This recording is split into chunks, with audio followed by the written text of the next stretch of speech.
Hello, everyone, and thank you for joining us, PSFK, at our latest debrief. Today, we're going to be sharing insights from our latest report, which is focused around the food service industry. We will be primarily looking at fast casual and fast food restaurants, but we think the insights in this report are very applicable to all industry types, not just restaurants, but also within the broader retail space as well. My name is Scott Latchett. I am the president of research and strategy at PSFK, and I am joined by my colleague Penn, who is a senior strategist on my team. And we will be taking you through the findings from the food service debrief today. For those of you who are currently not members and are joining us for the first time, just to give you a sense, PSFK is a business intelligence platform. We focus around retail and customer experience innovation across all sorts of industries. Oftentimes, when we're presenting these reports, we're looking at a particular stage along the purchase path and or a particular industry, like we are in this particular instance today. But needless to say, we offer a number of services from newsletters to daily articles and custom research and workshops alongside of things like the webinars that we are sharing with you today. If you have any questions and are interested in learning more about the services that we offer, feel free to reach out to our colleague Jeff Weiner, jeff.weiner@psfk.com. He leads our membership offering and is happy to answer any questions that you might have.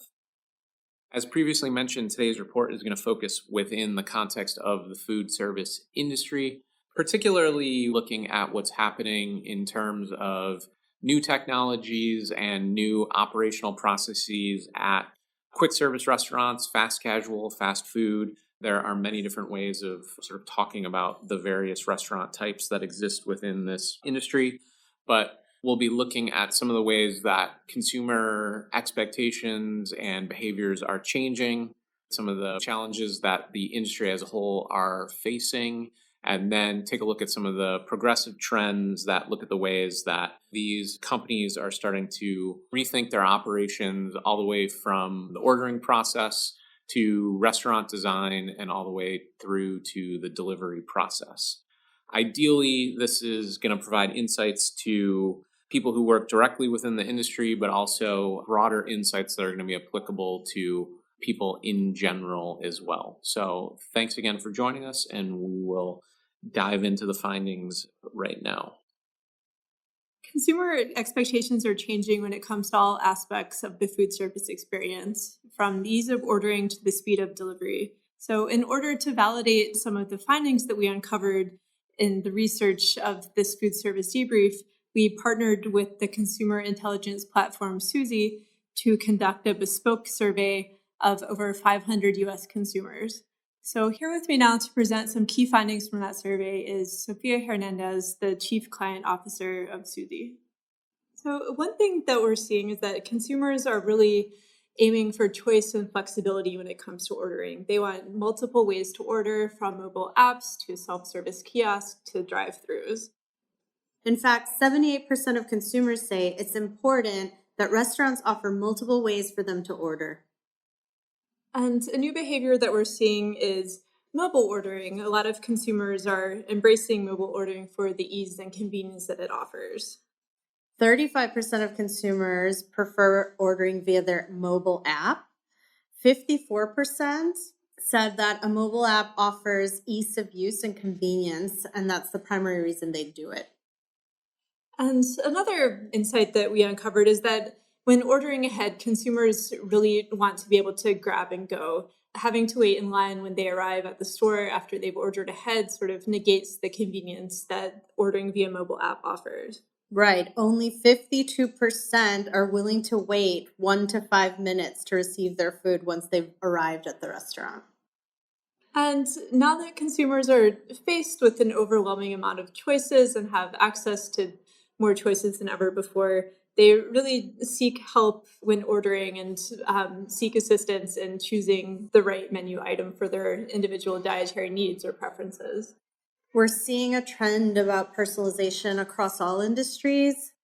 Here specifically, 79% of consumers are extremely interested in receiving personalized menu recommendations based on their past orders or current context, like what time of day it is. And as more consumers embrace delivery, it's no longer enough for it to be fast. They want it to arrive in optimal condition, and they even seek deliveries that can reach them when they're out of home. In fact, 80% are more likely or much more likely to order from a restaurant that prepares food for delivery to ensure that it arrives in optimal condition. And while the insights we've talked about so far are really related to speed and convenience, when consumers do have the time to dine in at the restaurant, they're really craving this different type of journey and seeking a place where they can sit and relax. 69% of those consumers are more likely to visit a restaurant that creates a space that allows them to hang out and socialize. And lastly, as their expectations are changing faster and faster, they really want to know that their favorite restaurants are keeping pace with these changing expectations and taking their feedback into account. That's right. 84% are willing to share their personal data, such as order history, in exchange for a better experience. They're also much more likely to visit a restaurant that makes changes based on that feedback. Now that we've just taken you through some of the findings from our consumer survey, just wanted to take a moment and acknowledge some of the challenges that the industry at large is facing, particularly within the context of fast casual and fast food. We find speed and convenience are obviously a huge expectation from consumers. And while certain aspects of the restaurant industry's operations have kept up with those inflated expectations, we're still finding that the industry is struggling at large to make transactions that are meeting consumers through the various channels that they wish to engage through. That's everything from mobile apps to self-service kiosks and beyond. And they're not necessarily looking at the new ordering behaviors from consumers. Now that we've taken a look at the elevated expectations and changing behaviors of consumers, we're going to turn and take a look at the trends that we've identified for delivering a superior CX. Within this context, we're going to look at everything again throughout that purchase path, from the ordering and pickup of food to the way that AI and the recommendation experience is changing and personalizing the experience for consumers, thinking about new ways of improving that delivery experience. Certainly, while speed and convenience are a big aspect of this particular industry, there also is a shift to think about the way that these spaces can form a third location for consumers, create community, and more opportunity for people to consider going into these spaces throughout their days. And then finally, looking at the role that data plays more broadly within the context of improving and refining operations and processes that sort of underline all of the things that we're talking about within the context of this particular report. The first trend that we've identified is around this idea of what we're calling empowered ordering. Number one, a fully integrated set of POS tools that allow consumers to order in the way that is most beneficial and convenient to them, depending on how they're approaching a particular restaurant. This encompasses everything from mobile apps and order ahead tools, leaning into things like voice and AI, but then also looking at the role that digital plays within the context of the restaurant itself. We see that this has the ability to give consumers a sense of control and also has the ability to improve accuracy and speed within the broader context of how a restaurant processes those orders and ultimately gets the food ready for consumers. And an example of a restaurant who's really embraced this streamlined ordering trend is Domino's, who recently unveiled a platform called Anywhere that lets drivers order pizza from their cars using their vehicle's touchscreens. So they've developed this platform in partnership with a company called Zambo, which creates in-vehicle commerce services. So drivers can order pizza by tapping their touchscreens and then keep track of their order with the Domino's tracker, which will alert them when their pizza is ready for pickup. And they can also use this in-car interface in order to locate the nearest Domino's locations, as well as call in an order if they prefer.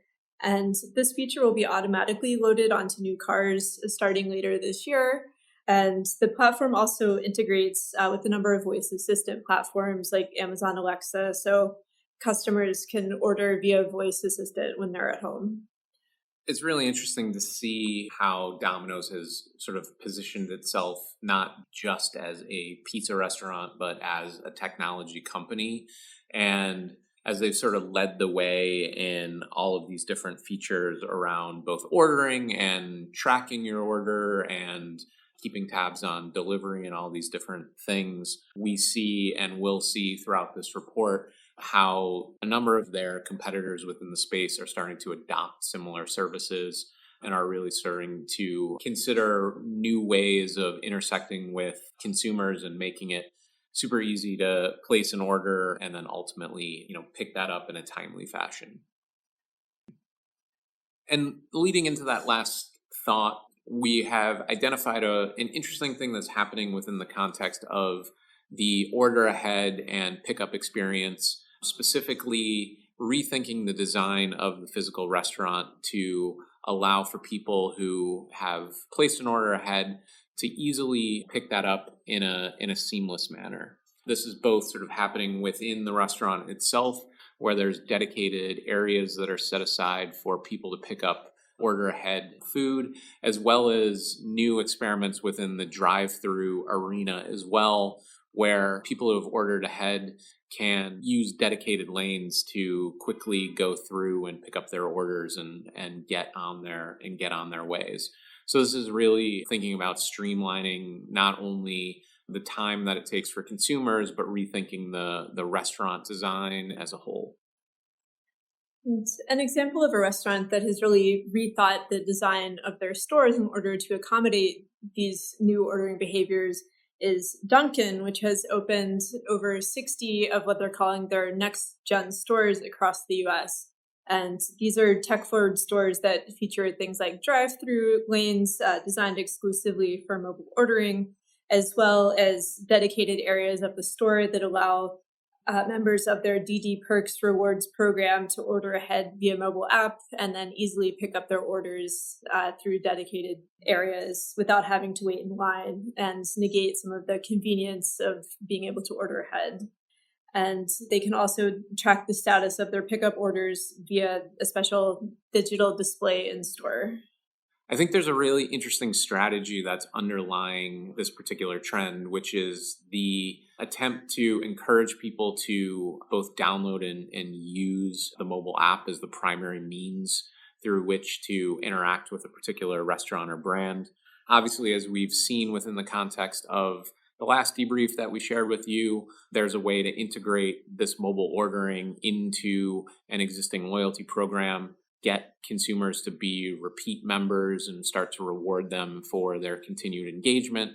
As well, the benefit to brands is the fact that they get all this primary data about who the consumers are and then can start to use that to target them in new ways. And obviously, as we'll talk about later, start to think about their operations and new ways of improving the overall experience as well. As we see ordering start to shift towards primarily being a digital experience or through a digital platform, it starts to create a new set of experiences and opens up a new arena for brands to begin to personalize that experience for their consumers. And one of the ways we're seeing this is through what we're calling dynamic menus. Ultimately, this is using what a brand or restaurant understands about a particular consumer and starting to make personalized recommendations and or thinking about context. So external factors like time or season or what the daily weather is, and start to update menus and prices to reflect those particular conditions and sort of attract diners to specific menu items as well. An interesting example of this is MasterCard, which recently partnered with Zyvalo, maker of self-service kiosk technology, to trial AI-based ordering at select locations of Sonic drive-in chains. So this allows guests to place orders using an AI-powered voice assistant at the drive-thru with an integrated digital menu display that can be customized in real time, taking into account context like the current time of day or the weather, season, and location, as well as the specific customer's preferences based on their past orders. And the system aims to streamline repeat orders and use data in order to offer personalized suggestions as well as loyalty rewards that are more relevant and interesting to the consumer. It's quite interesting to see how companies are starting to utilize this technology within their broader operations. Obviously, one of the big benefits of this is the ability to begin to market to consumers in interesting ways, both through a digital app or, as we've seen in this particular instance, at a display within the context of the restaurant. Obviously, it creates a lot of benefits for these larger chains to be able to update menus in a much easier format, push particular products, and integrate that with their broader sort of campaigns and strategies as well. And I think what will be interesting to see is, as this technology becomes more integrated into the sort of broader experience of a restaurant, what happens to these displays when they're not actually being used for, the primary purpose of ordering, and, is there a way to, create content partnerships and other sort of entertainment experiences that add to that overall dining experience as well.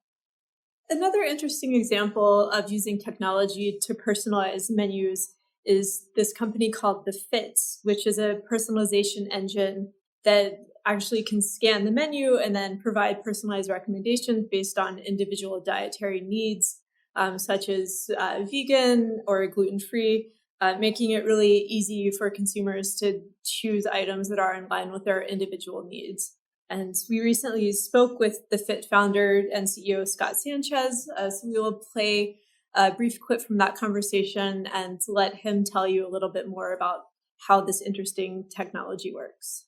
At the Fit, we use AI to help people pick the right things to order at a restaurant while still ensuring that the restaurant operator is getting the margin and the operational efficiencies that they're looking for. We combine thousands of recipe ingredients into our decision-making process so that when someone says, for example, I'm eating low carb, it's going to look at all the potential options that people have put into recipes, use the guardrails that the restaurant operator has laid out, and then make a recommendation unique to that person in the exact context the restaurant wants it to be in. While a lot of what we've been focused around has been on the actual ordering and sort of experience at the restaurant itself, we have seen an increased uptick and increased competition within the delivery space. Not only do we have all of these third-party purveyors that are stepping in to make deliveries an easier and more seamless experience for a variety of restaurants across the board, but then we also have the restaurants themselves stepping in to rethink what that delivery process can be and how to make it as optimized as possible. Within the context of that, there's a couple things that we're seeing. One is a complete rethinking of the operations to prepare food specially under the guise that it's going to be for delivery, so that by the time it reaches the consumer at their home, that it's going to be, at the perfect temperature or in the perfect condition. But as well, starting to rethink what it means to deliver to someone. Obviously, in the past, that's been at a primary residence or a business. But now, as mobile technology begins to sort of shift what location means, there's a way to meet consumers in entirely new ways so that you're delivering to them sort of in step wherever they may be, so that companies can meet consumers where they are in new ways. An interesting example of a restaurant that has completely rethought their delivery service is fast casual chain Dig In. After realizing that the feedback that they were getting from their delivery customers didn't match the feedback that they were getting from the customers who were eating in the restaurant, they completely rethought the way that they prepared and delivered food. So that could involve things like cooking food at a different temperature with the anticipation that it would continue cooking while it was in transit so that it would arrive perfectly done instead of overcooked or soggy. It also involves thinking about the packaging, separating the hot food from the cold food to ensure that the food arrives to the customer in optimal condition. PSFK recently spoke with Digin CEO Adam Eskin about their delivery-specific operation room service. So we will play a brief clip from that conversation and let him tell you a little bit more about the impetus behind that and how they implemented it. As opposed to assuming that every time you put a food item in a container and you send it out for delivery, it has to degrade, right? If we historically thought that's just the way it is, what if we challenged that assertion and said we could be really thoughtful about menu and menu construction, the type of items that deliver well, the cooking apparatus, the operations, every single component of how we think about cooking and then sending out food? What if it could maintain its quality, or in some instances, what if it could improve as the food travels? What would that start to look like? It would be a larger list. This would not be something that we can necessarily leverage our existing kitchens and just produce more food out of. We would need different physical space. We would need a different layout. We'd likely need different equipment, a differential menu. And that's where we started. I think one of the interesting things that sort of runs throughout this report is the sort of build it or buy it kind of mentality, which is, as a business, do you create something from scratch yourself, or do you use a third party service to actually, take care of that particular step within the process? And I think within the context of delivery itself, it's really interesting. And this is something more broadly that we're seeing across industries is that companies at a particular scale are wanting to own that delivery experience themselves because they know they can control all aspects of it and deliver the best possible experience to consumers. It makes me think of the Pelotons of the world who are, ensuring that they're the ones who are actually delivering that end product because they're the ones that can answer the questions and get it all set up appropriately. And in a similar context, it'll be interesting to see what that sort of tipping point is for restaurants, chains of a certain size. And, I guess it will all depend on what the food is that they're serving and what ultimately they're trying to deliver, no pun intended, beyond the food itself. Yeah, and it's also interesting. We're starting to see restaurants implement their own delivery service so that they're able to own that data and leverage it. So while we focused a lot on the technologies that are enabling more efficient operations and ultimately building a better customer experience, we're beginning to see a number of these fast casual and fast food restaurants rethink their space and what the restaurant experience actually can be to encourage things like visits outside of a typical purchase experience, encourage community and socialization, and just generally trying to provide a more elevated experience within the context of the restaurant itself. An example of a chain that's been rethinking their store experience is Taco Bell, which has been opening these upscale urban format locations called Cantina across the US. And these stores feature a modernized restaurant design with open kitchens and custom murals in order to appeal to urban consumers. And they also offer exclusive menu items as well as alcohol and self-service kiosks. And they also allow diners to control the experience by changing the music with their mobile phones. And another interesting aspect is the fact that one of their locations in Midtown Manhattan also features a dedicated retail store featuring artwork from local artists. And Taco Bell plans to open 300 Cantina locations across the US by 2022. Yeah, I think it's interesting, particularly from a brand like Taco Bell, who's starting to try to reposition the brand in a more premium space, or at least in a more sort of fun sort of context as well. We've talked previously about their location in Vegas where you can book weddings. They're starting to think of party packages and way to encourage groups of people to come and use that experience as a sort of jumping off point for their evening, and in sort of recontextualizing the brand in new ways. And ultimately the hope then is that these sort of positive associations will then spin off into higher sales. And certainly I think that sort of shift towards lifestyle in the sort of quote unquote way that we're thinking about it today is just more ways to keep the brand top of mind for consumers, given all the choice that they have from competing brands today. The final trend that we're going to talk about is really thinking about all of the data that's being gathered as a result of these new technologies that these companies are starting to utilize within their operations. The upshot of that is a new way of looking at behaviors within the context of the restaurant spaces themselves, as well as the preferences and behaviors of diners across the sort of various touch points, and using all of that information as a way to refine operations and continue to sort of meet and exceed what customers expect from that overall experience. An example of a restaurant who is incorporating diners' feedback in an interesting way is Shake Shack in their Innovation Kitchen, which is located in the West Village of Manhattan. And they have instituted an on-site test kitchen that lets diners try new recipes and offer their feedback in real time. So when ordering from the location's in-store tablets, customers can select items from the innovation table in order to try items that are currently being developed in the test kitchen downstairs.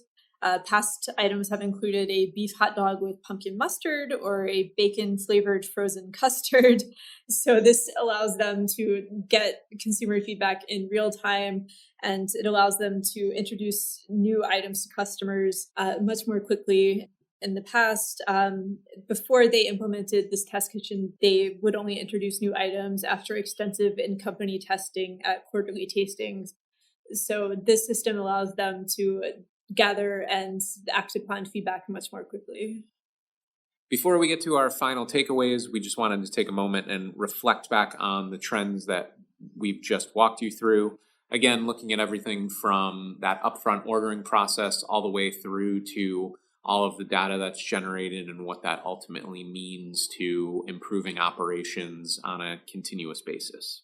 So as we look back through the 6 trends that we just took you through, we identified these following set of takeaways, which I will quickly walk you through. The first idea is putting your customers in control, which ultimately is providing them the tools that they need to dictate the experience that they want, whether that's ordering ahead or within the context of pickup or delivery. Essentially allowing your experience to be flexible enough for all of their varying needs. The second, as we've noticed, is to look at the new and track the new behaviors and customer journeys that your diners are utilizing as they interact with your restaurant, and start to redesign both your stores and your operations in general to cater to those evolving set of needs. The third idea is around rethinking the design of the in-dining experience. The fourth idea is ultimately thinking about how you operate within the context of, what we consider to be permanent beta, which is essentially recognizing that there's going to be a whole host of data that's going to be available to you, and designing your processes and operations so that you can continue to reflect and refine based on the information that's coming through. And then finally, leveraging the flexibility that digital enables within the context of both front of house and back of house operations to just enable you to be much more responsive in terms of how you run your business and can roll out some of these new experiments and new initiatives within the broader experience itself. We wanted to take a moment to thank everyone for attending the Food Service Debrief webinar. We'll be publishing the full report shortly following you actually hearing this broadcast. If anyone who is listening, again, has any follow-up questions that they would like to ask or is curious about understanding more about the membership and consulting services that we offer, please feel free to reach out to our colleague, Jeff Weiner. That's jeff.weiner@psfk.com. Thanks so much, and look forward to connecting with you around the next webinar that we do. Thanks.